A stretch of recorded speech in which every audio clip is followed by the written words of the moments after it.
요즘 경제의 화두는 단연 인플레이션이죠. 최근에 미국 CPI가 7.7로 상대적으로 많이 낮아져서 증시가 반등했는데요. 물가가 다시 예전처럼 갈 것이라는 의견들도 있지만 결론부터 말씀드리면 제 생각에 물가는 쉽게 잡히지 않을 것 같습니다. 인플레이션이 지속되거나 스태그플레이션으로 전환될 가능성이 높아 보입니다.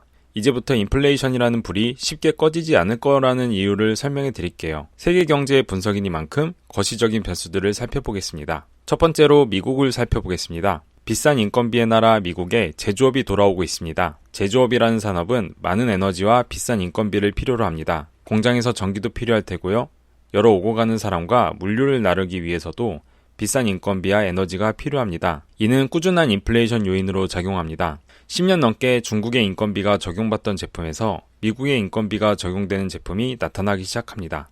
이 자국 산업 육성 정책은 미국의 공화당과 민주당이 같은 생각을 가지고 있기 때문에 정책 기조가 변하지 않을 겁니다.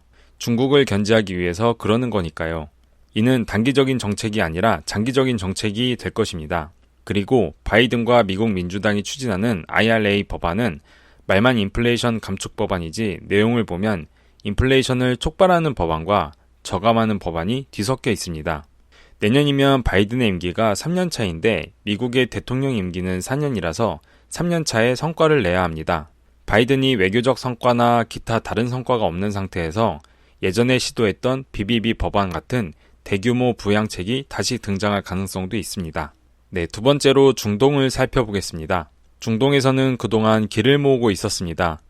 젊은 나이에 무하마드 빈 살만이 자신의 굳건한 통치 기반을 마련하기 위하여 길을 모으고 있어요. 그것은 바로 네옴시티를 위한 준비입니다. 이전에는 없던 역대급 대규모 국가사업입니다. 이 새로운 개념의 대규모 국가사업을 달성하기 위하여 엄청난 에너지의 수요와 자원의 수요가 중동에서 생성될 것입니다. 이런 수요 역시 인플레이션을 지지하는 하나의 요인이 될 것이고 높은 원유 가격은 빈 살만이 의도하는 일석이조의 효과일 겁니다. 또한 중동의 맹주인 사우디가 이런 행보를 보인다면 주변의 중동 국가들도 그 흐름을 무시할 수 없을 겁니다. 따라서 추가적으로 중동에서 연쇄적인 인프라와 도시건설 계획이 생길 수도 있습니다. 세 번째로 유럽을 살펴보겠습니다. 유럽이 러시아랑 화해하기는 어려울 것입니다. 더 이상 러시아를 믿을 수가 없는 시대로 왔고 러시아에게 에너지를 의존할 수 없는 시대로 왔습니다. 하지만 재생에너지는 에너지 수급 조절이 어렵고 전체 에너지 수요를 소화할 수 없기 때문에 어디선가 에너지를 수입해야 합니다. 예전에는 가스관을 통해서 액화 과정 없이 효율적이고 경제적인 수입이 가능했지만 이제는 배를 통해서 비효율적으로 수입해야 합니다. 수입할 수 있는 에너지는 석유, 석탄, 그리고 가스인데 가스는 기체이기 때문에 가스의 유통 인프라는 장기적이고 대규모의 투자가 필요합니다. 당장 가스 유통망을 유연하게 바꿀 수가 없다는 뜻입니다. 이 역시 인플레이션을 촉발합니다. 인프라 구축에도 비용이 들어갈 것이고 확실히 이전의 러시아 가스관 중심의 에너지 유통망보다는 비효율적이고 비싸질 수밖에 없습니다. 원자력 역시 건설하는 데 시간이 오래 걸리기 때문에 당장의 대체 에너지원이 되기는 힘듭니다. 그럼 뭐밖에 안 남았을까요? 네, 석유와 석탄입니다. 에너지 유통 단가가 높아진 석유와 석탄을 수입하기 때문에 이 역시 인플레이션을 촉발합니다.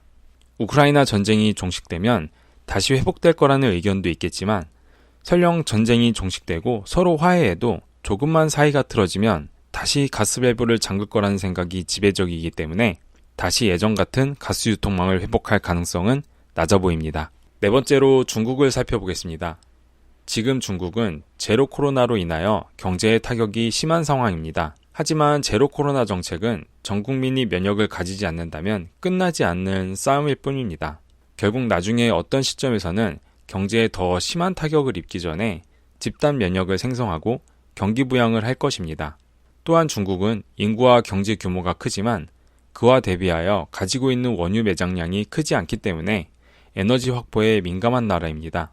따라서 중국의 경기 부양은 에너지 수요를 촉진시키고 중동에서 유럽으로 가야 할 원유와 가스가 중국으로도 흘러갈 것입니다. 그리고 제일 중요한 게 있는데요. 코로나 봉쇄 정책으로 2년 넘게 보복 소비 심리가 쌓이고 있습니다. 이 역시 인플레이션을 촉발하는 중요 요인 중 하나입니다. 마지막으로 지구온난화도 인플레이션을 촉발하는 요인으로 작용합니다. 여러 친환경 정책과 산업의 발전은 고도의 기술과 막대한 자본을 필요로 하고 이는 생산 단가를 낮추기 힘들게 할 겁니다. 그리고 지구 기온이 올라갈수록 자연재해가 더 자주 발생하게 되고 이에 대하여 여러 복구 비용과 대처 비용이 증가합니다. 이미 선진국들을 중심으로 친환경 정책과 산업이 활성화되고 있습니다. 지구온난화 현상 역시 하루아침에 막을 수 없기 때문에 장기적인 대책이 필요하고 이 역시 장기적인 변수로 인플레이션을 촉발할 것입니다. 자, 지금까지 인플레이션을 촉발하는 거시적인 경제 변수들을 살펴보았는데요. 살펴본 변수들이 단기적인 변수일까요? 모두 다 중장기적인 변수들입니다. 이 거대한 중장기적인 변수들을 이겨내고 물가를 안정시킬 만한 변수가 있을까요? 제가 볼 때는 아직 그런 변수들은 없는 것 같습니다. 그러면 인플레이션을 낮추는 요인은 없을까요? 네, 연준이 금리를 정말 어마어마하게 올린다면 가능할 겁니다. 하지만 연준도 지금까지 무리하게 많이 올렸고 이제는 미국 내 경기를 신경 쓸 수밖에 없기 때문에 더 이상 단기간에 올리기에는 힘들 겁니다. 심지어 실업률도 낮은 상태이기 때문에 소비가 쉽게 위축이 되지는 않을 겁니다. 일각에서는 인공지능과 여러 자동화 산업이 실업률 상승에 영향을 미칠 것이라는 의견도 있지만 이 역시 당장 다가오는 현상은 아닙니다. 그래서 인플레이션은 도대체 언제 끝날까요? 지금까지 살펴본 세계 경제의 여러 요소는 단기적인 변수가 아닙니다. 중장기적인 변수이고 미래에 추가적인 변수가 있을 수 있겠지만 제가 생각하기에 현재 상황으로는 적어도 최소 2년은 지속될 것 같습니다. 설령 인플레이션이 단기간에 감축된다고 해도 다시 튀어오를 가능성이 높습니다. 미래에 큰 변수가 생긴다 해도 예전처럼 미국 CPI가 마이너스가 찍히는 경우는 없을 것입니다. 침체가 온다 해도 스태그플레이션, 즉 물가가 높은 경기 침체일 가능성이 높은 변수들이 많이 존재합니다. 기회가 된다면 앞으로 있을 스태그플레이션 관련 변수도 다뤄보도록 하겠습니다. 네, 지금까지 인플레이션을 지속적으로 유발하는 요인에 대하여 살펴봤습니다. 설령 단기간에 물가가 내려가는 모습을 보인다 해도 예전처럼 저물가로 가지는 않을 것이고 다시 튀어오를 가능성이 높습니다. 혹시나 희박한 확률을 뚫고 물가가 낮아지는 큰 변수가 생긴다면 바로 그 부분에 대해서 다루도록 하겠습니다.